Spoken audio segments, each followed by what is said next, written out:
Hello my friends, आप सुन रहे हैं हमारी कहानी द क्रूएल एपिसोड 12। तो चलिए कहानी को आगे बढ़ाते हैं।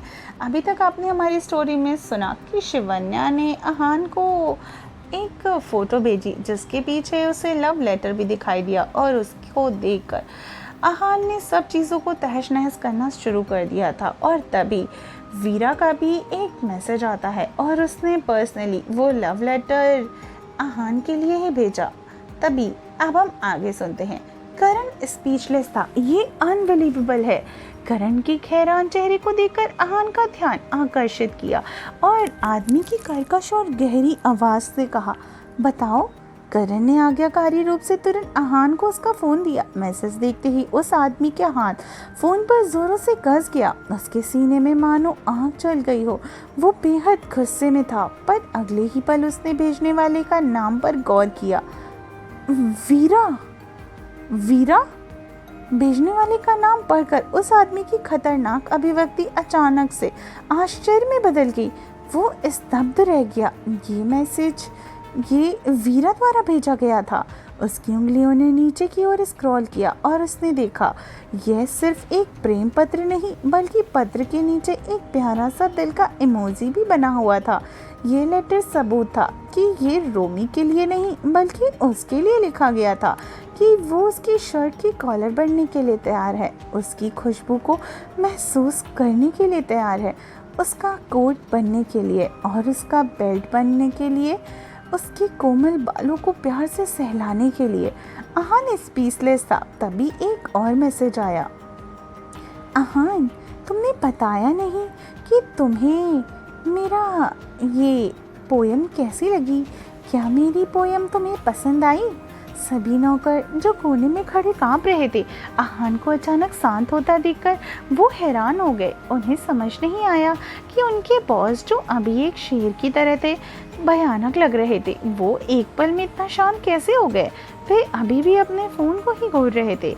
उनकी भावनाओं में उतार चढ़ाव हो रहा था, जैसे कि वे कुछ समझने की कोशिश कर रहे हो।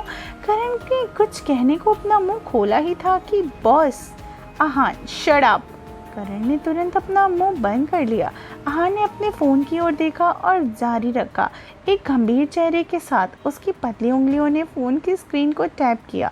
करण ने चुपके से जब फ़ोन में झांका तो आहान का रिप्लाई देखकर तो वो लगभग अंधा ही हो गया। आहान ने जवाब में टाइप किया, good, with a kissing emoji. उस किसिंग इमोजी को देखकर करण तो बिल्कुल स्पीचलेस हो गया था। वो कभी इमेजिन नहीं कर सकता था कि उसके बॉस किसी को किसिंग इमोजी भेजेंगे। आदमी ने लेजली कहा, अपने आदमियों को वापस बुलाओ। उसका लहजा न केवल आलस से भरा हुआ था बल्कि वो बहुत बिजी भी था। वह फिर से कविता के शब्द बार बार पढ़ रहा था।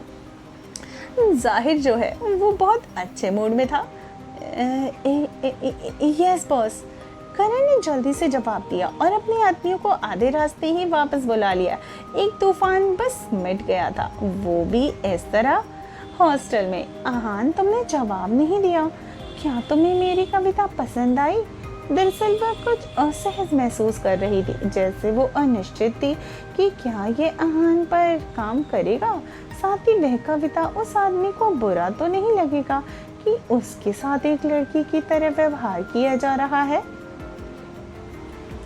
अपने पिछले जीवन में उसे आहान के आदमियों द्वारा बीच रास्ते में ही वापस खींच के लाया गया था और स्कूल के चारों तरफ हर तरफ की अफवाहें फैल गई थी। कुछ ने कहा था कि उसे पकड़ा गया है क्योंकि उसका कोई शुगर डैडी है जिसने उसे पकड़ लिया है क्योंकि वो भाग गई थी। कुछ ने कहा कि उसका परिवार कर्ज में डूबा हुआ है, इसलिए उसके फैमिली ने उसे बेच दिया।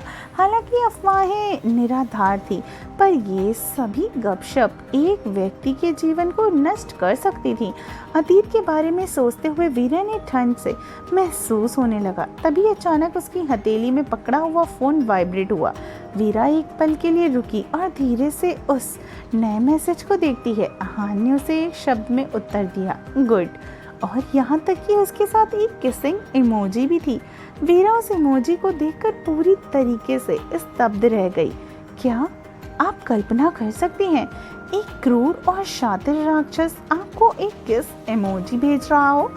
आहान, ये आदमी इतना अलग क्यों लग रहा है उस व्यक्ति के मुकाबले जिसे वो पिछले जन्म में जानती थी। ये बस अनबिलीवेबल है। वीरा ने अपनी ठुड्डी को हल्के से सहलाया और अपने गाल भी थपथपाते हुए मैसेज को बार बार पढ़ी।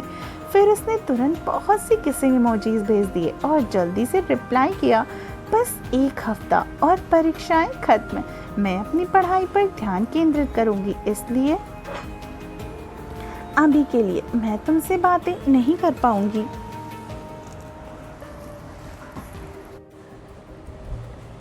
अभी के लिए मैं तुमसे बात नहीं कर पाऊंगी। तुम्हें मुझे हर दिन याद करना होगा।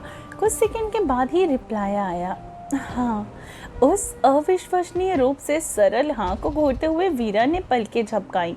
ये इतना आसान नहीं था। मैंने उससे कहा कि 1 हफ्ते तक मैं उससे संपर्क नहीं कर सकती और वह ठीक है।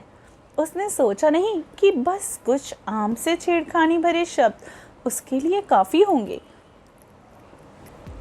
वीरा तो कुछ देर तक फ्रीज हो चुकी थी। फिर उसने अचानक बेंच पर अपना सिर टिका दिया। यदि वह जानती कि आहान को खुश करना इतना आसान है तो उसे पिछले जन्म में उतना उतार चढ़ाव नहीं सहना पड़ता। सीक्रेट वेपन, हाँ, ये एक सीक्रेट वेपन की खोज है। उस राक्षस से निपटने के लिए एक अच्छी चीज मिली है। आहान से निपटने के बाद वीरा ने अपना पूरा फोकस अपनी पढ़ाई पर कर दिया। पलक झपकते ही 7 दिन बीत गए।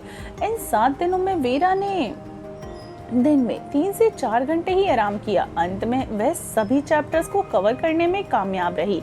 अब उसे एहसास हुआ कि इंसोम्निया कितना दर्द भरा हो सकता है। परीक्षा हॉल में प्रारंभ में कुछ शोर शराबा था, लेकिन जिस क्षण वीरा दिखाई दी तत्काल वहां चुप्पी छा गई। वीरा ने आज अपना विग नहीं पहना था और मेकअप भी काफी हल्का ही किया हुआ था।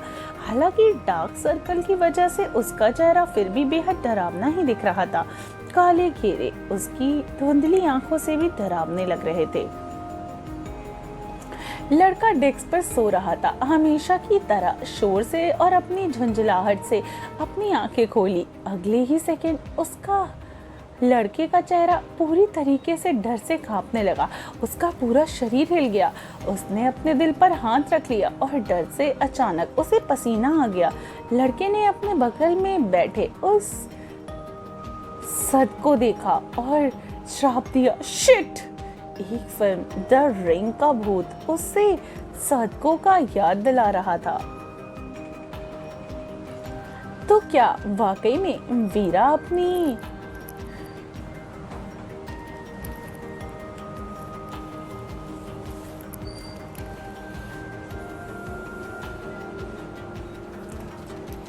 यदि शापित लड़की काफी डरावनी थी तो इसे आज सफेद क्यों पहनना था? क्या वास्तव के दिनों में उजाले में किसी जीवित को डरा सकती है? राज का एक्सप्रेशन देखकर वीरा मुस्कुरा देती है। 7 दिन और रात की लगातार पढ़ाई के बाद लगभग तो वो अंधी ही हो रही थी। उसने राज के सुंदर चेहरे की ओर देखा और मुस्कुराते हुए कहती है, मैंने नहीं सोचा था कि तुम हमारे स्कूल के हंकों को भूतों से डर लगता है। जब ये मुस्कुराती है तो वह कितनी डरावनी दिखती है।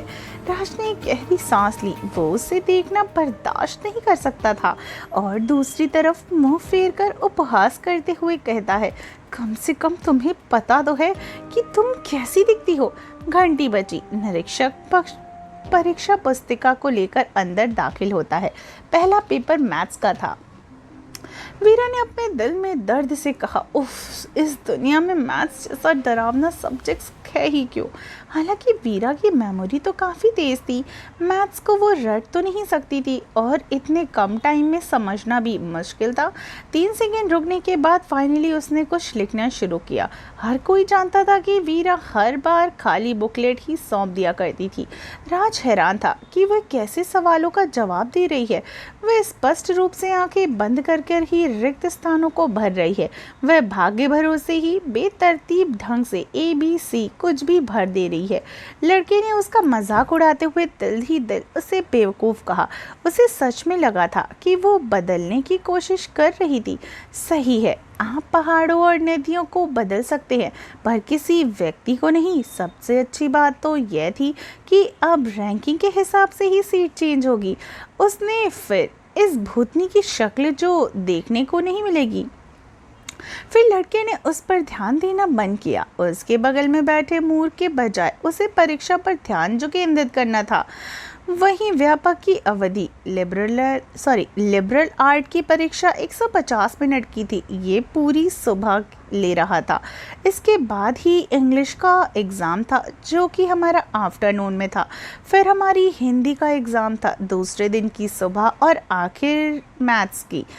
वीरा ने मैथ्स का पेपर देखा और उन्हें फिर से देख रही थी, और फिर से कार्य फिर से अब उसके सामने आ गया था एल्जेब्रा, और फिर हमारी आ गई थी ज्योमेट्री। एक वायरस की तरह थी जो उसके दिमाग को तोड़ने के लिए काफ़ी थी। फाइनली एग्ज़ाम ओवर हुआ एंड वी आर फ्री। सबसे इम्पोर्टेंट बात तो हमारा स्कूल अंक अब अपने सामान्य रूप से उससे अलग बैठने में सक्षम हो जाएगा। वो बदसूरत सन की वीरा और बदसूरत होती जा रही है। जॉस तो उसे देखकर डर ही गया था। तुम सब कुछ ज़्यादा ही सोच रहे हो। उसे जल्द ही स्कूल से एक्सपेल कर दिया जाएगा। टीचर्स बस हाल ही में बिजी थे। जब परीक्षाएं समाप्त हो जाएंगी तो वो निश्चित रूप से उसके साथ चीज़ों को सुलझाएंगे। अफसोस कि वे उसे पहले बाहर नहीं निकाल पाए। हमारी कक्षा का स्कोर भी फिर इसी लड़की द्वारा ही नीचे फिर से खींचा चला जाएगा।